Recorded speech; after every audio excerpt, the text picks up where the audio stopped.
उत्तर भारत के film city के नाम से मशहूर नोएडा स्थित मार्वा स्टूडियो में international film and television research centre IFTRC के 32 वर्ष पूर्ण होने पर शानदार कार्यक्रम का आयोजन किया गया। कार्यक्रम में राजस्थान के पूर्व राज्यपाल माननीय श्री कलराज मिश्र जी ने अपनी गरिमामय उपस्थिति दर्ज कराई। इसी दौरान माननीय पूर्व राज्यपाल श्री कलराज मिश्र ने स्क्रीनिंग थिएटर का उद्घाटन किया। द्वीप प्रज्वलन और गणेश वंदना के साथ कार्यक्रम की शुरुआत की गई। कार्यक्रम में doctor Sandeep Marwa, chancellor of university of media and arts, मुख्य अतिथि के रूप में राजस्थान के पूर्व 44वें राज्यपाल और हिमाचल प्रदेश के पूर्व 19वें राज्यपाल माननीय श्री कलराज मिश्र, एमिल मेवेप्सी, second counsellor high commissioner of Rwanda, ओलंसो कोरिया म्यूएगल, ambassador of Panama to India ने अपनी उपस्थिति दर्ज कराई। कार्यक्रम में बुके भेंट कर अतिथिगण का स्वागत किया गया। डॉक्टर संदीप मारवा ने सभी लोगों का शुक्रिया किया और IFTRC के 32 वर्ष पूर्ण होने के अवसर पर बधाई दी और कहा, 32 साल में हमने दुनिया को साबित कर दिया है कि ईमानदारी और कड़ी मेहनत से आप एक बंजर भूमि को उपजाऊ बना सकते हैं और परिणाम पा सकते हैं। फिल्म सिटी में मारवा स्टूडियोज की सफलता का अंदाजा इसी बात से लगाया जा सकता है कि आज इसमें भारत ही नहीं बल्कि पूरी दुनिया से बच्चे पढ़ने के लिए आते हैं। माननीय पूर्व राज्यपाल श्री कलराज मिश्र ने IFTRC के 32 वर्ष पूर्ण होने पर डॉक्टर संदीप मारवा को बधाई दी और भविष्य में ऐसे ही ऐतिहासिक काम करने की प्रेरणा दी। बता दें कि कार्यक्रम में मौजूदा अतिथिगण द्वारा संदीप मारवा द आर्किटेक्ट ऑफ एस्पिरेशंस किताब का विमोचन किया गया। इसी दौरान डॉक्टर संदीप मारवा ने ओलोंसो कोरिया म्यूएगल को आफ्ट की स्कॉलरशिप दी। साथ ही डॉक्टर संदीप मारवा जो 6 साल से Indo Panama film and cultural forum के चेयरपर्सन हैं, उन्हें सम्मानित किया गया। बता दें कि कार्यक्रम में IFTRC के मेंबर्स को बेहतरीन काम करने के लिए अवार्ड से सम्मानित किया गया। कार्यक्रम के दूसरे हॉल में आफ्ट school of fine and arts के 125वें बैच के स्टूडेंट्स द्वारा पेंटिंग प्रदर्शनी लगाई गई। सभी अतिथिगण ने डॉक्टर संदीप मारवा स्टूडेंट्स की जमकर प्रशंसा की। कार्यक्रम के अंत में डॉक्टर संदीप मारवा द्वारा सभी अतिथिगण को लाइफ टाइम अचीवमेंट मोमेंटो देकर सम्मानित किया गया। आज मारवा स्टूडियो में आपने उद्घाटन किया है स्क्रीनिंग थिएटर का। वास्तव में अंतर्राष्ट्रीय फिल्म और टेलीविजन अनुसंधान केंद्र इसका 32 वर्ष पूरा हुआ है और 32 वर्ष के अंतर्गत इस केंद्र ने क्या क्या उपलब्धि प्राप्त की है, क्या क्या किया है, इसके बारे में आज पूरा विस्तार से जानकारी दी गई और विश्व के अंदर कैसा इसका स्थान बना है इसको भी डॉक्टर संदीप मारवा ने व्यवस्थित तौर पर रखा और साथ ही साथ Asia academic film and television institute भी बना और इसके माध्यम से कितने लोगों को, कितने विद्यार्थी यहाँ से पढ़ के गए। 145 देशों के 50,000 विद्यार्थी पढ़ के यहाँ से गए और इतने एकेडमी के माध्यम से तैयार हुए और रिसर्च सेंटर के माध्यम से भी जो एक यहाँ की स्थिति बनी, उसमें फिल्म जगत में गुणवत्ता का विकास हुआ और इसमें जैसा बताया गया कि इसमें 3600 फिल्म लघु फिल्में बनाई गई और 1000 से ज़्यादा पेशेवर ऐसे तैयार किए गए और इतना ही नहीं तो इंफ्रास्ट्रक्चर इतना बढ़िया बनाया गया जिसमें चाहे डिजिटल हो, चाहे डेटा साइंस हो, चाहे एनिमेशन हो, चाहे पुस्तकालय का मामला हो, चाहे स्टूडियो का मामला हो, चाहे पॉडकास्टिंग का हो, ये सारा स्टूडियो यहाँ इस ढंग से बने हैं जो विश्व के आकर्षण के केंद्र हैं। जैसा मुझे बताया गया, कहा गया कि दुनिया में निजी क्षेत्र में, प्राइवेट सेक्टर में ये पहला अंतर्राष्ट्रीय film and television research centre है और इसलिए पूरी दुनिया फिल्म जगत में काम करने वाले लोग इधर की तरफ आकर्षित होते हैं और सही माने में यह केंद्र केवल उत्तर प्रदेश के लिए ही आकर्षण का केंद्र नहीं है, पूरे भारत के लिए है। बॉलीवुड, हॉलीवुड सब इसमें समाहित हैं। गुणवत्ता पूर्व सारी चीजें हों, इस बार की शिक्षा दी जाती है और इसलिए यहाँ इस एकेडमी के गुणवत्ता को देखकर भारत के प्रधानमंत्री ने Asia academic film and television institute को यूनिवर्सिटी का स्टेटस प्रदान किया है ये बहुत बड़ी चीज़ है और मैं समझता हूँ शायद पहली फिल्म यूनिवर्सिटी के रूप में ये होगी और निश्चित रूप से आगे बढ़ करके लोगों को आकर्षित करेगी, ऐसा मेरा पूरा विश्वास है।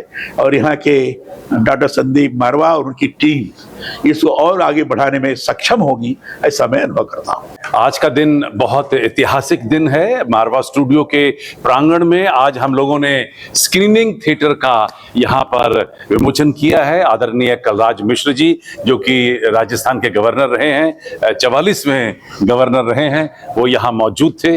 उनके कर कमलों द्वारा इस स्क्रीनिंग थिएटर की ओपनिंग हुई। मारवा स्टूडियो में पिछले कुछ सालों से हम लोगों ने पूरे इंफ्रास्ट्रक्चर को एक नया रूप दिया है, एक अल्ट्रा मॉडर्न स्टूडियो बनाने की पूरी कोशिश की है और एक अंतर्राष्ट्रीय स्तर के ऊपर सारी फैसिलिटीज को यहाँ पर महुआ कराया है। और शायद यही वजह है कि फिर से एक बार मारवा स्टूडियो में फिर से तांता लगा हुआ है।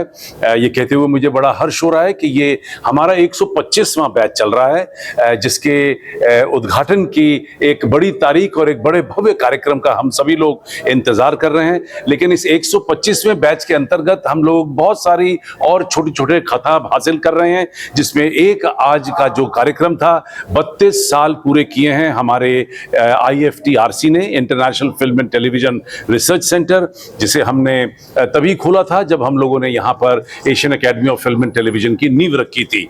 इस रिसर्च सेंटर ने हमें बहुत मदद दी है, क्योंकि इस रिसर्च सेंटर की वजह से हम लोग एक कामयाब स्टूडियो बने हैं, एक कामयाब इंस्टीट्यूशन बने हैं। AAFT जो अब एक खुद यूनिवर्सिटी बन चुकी है, इसी की वजह से हम लोग यहाँ तकरीबन नोएडा फिल्म सिटी में 9 करोड़ लोगों को आकर्षित कर चुके हैं।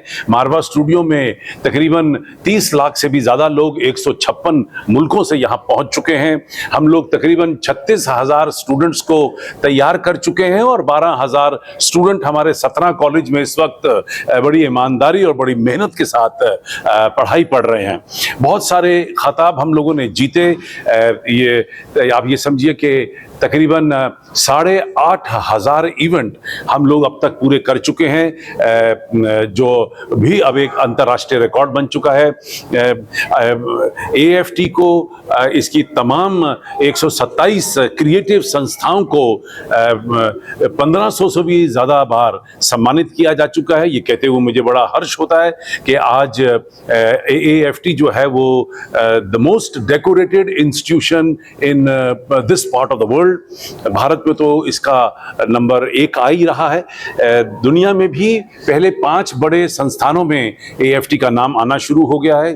3 चीजों में हम लोग नंबर 1 हो चुके हैं, जहां तक प्रोडक्शन की बात आती है, जहां तक इवेंट्स की बात आती है और जहां तक फीस की बात आती है। हम लोग the most economical film school of the world already declare हो चुके हैं।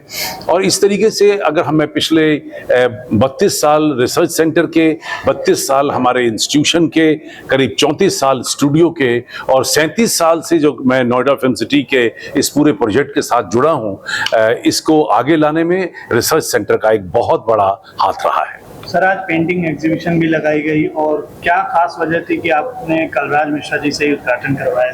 कलराज मिश्र जी हिंदुस्तान के चर्चित पॉलिटिशियन हैं। उन्होंने 60 साल से भी 70 साल से भी ज्यादा अपनी जिंदगी के देश को आगे बढ़ाने, उजागर करने, विभिन्न संस्थाओं, विभिन्न पार्लियामेंट की पोजीशन को उन्होंने चेयर किया है।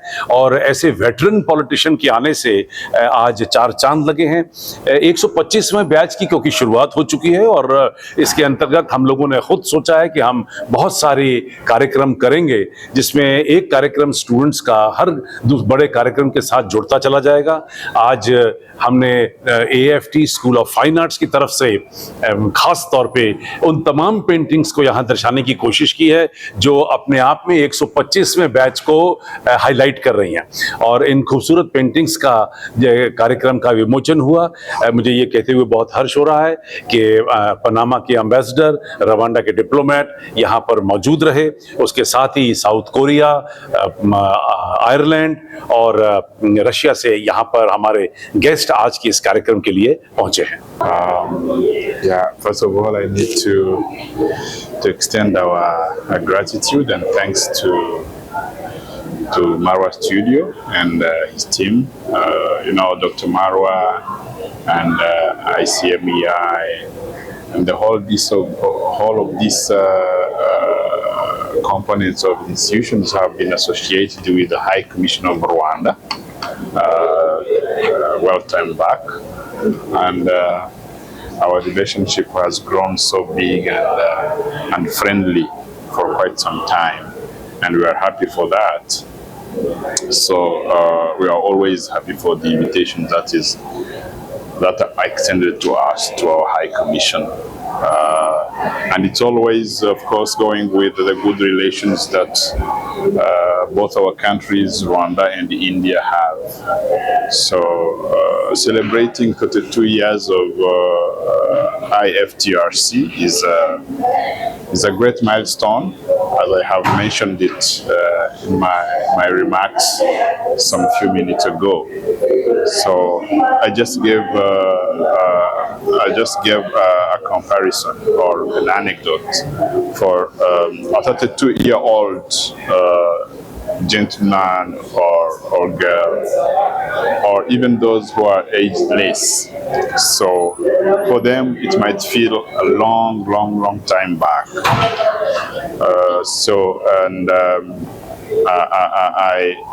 I tried to derive a lesson from that long time and experience of 32 years old, that our youth, the young boys and girls, they need to work hard in their lives